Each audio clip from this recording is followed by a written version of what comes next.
Bakari Kitwana, if you don't know him, is the former executive editor of The Source magazine, former editorial director of Third World Press, author most known for his books, The Hip Hop Generation 2002 and the provocatively titled Why White Kids Love Hip Hop 2005. Bakari is also a co-founder of the National Hip Hop Political Convention. He's currently now an editor-at-large at newsone.com and also the CEO of Rap Sessions. How you doing this afternoon, Bakari? I'm great. I want to stay on Jay-Z a little bit here. It's been fascinating to see his transcendence, his development over the last couple of years. One of the things when you talk about media access, I mean, he has gotten a great amount of press in recent months because of his book, Decoded, sitting down, talking with Oprah on her new network. You mentioned Terry Gross, a very public conversation with Cornel West at the New York Public Library.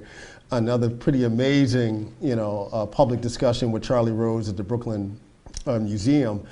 And, you have some thoughts about Jay-Z. You had a chance yourself to sit down and spend some time with Jay-Z a little earlier in his career. I mean, around the time that the Blueprint came out or the Black Album, when he's beginning this kind of transition.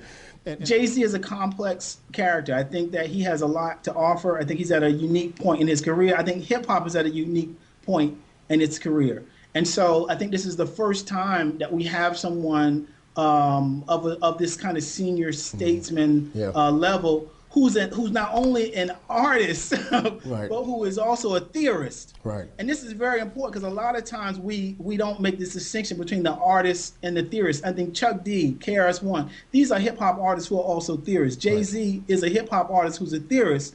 So his ability to go in deep as he talks about the music and how it overlaps with what happened to us who came of age in the 80s and 90s, and how the influence of the civil rights and the Black Power movements on us as a younger generation is beyond some folks who are just artists. Yeah. So I think that I think it's a unique thing. I'm interested to see where I like the way that Jay-Z looks at what's going on around him and begins to very carefully craft where he's going. So I think that the emergence of the Oprah Winfrey television channel, I mean, hey, imagine a Jay-Z television channel. Like, what's that going to look like?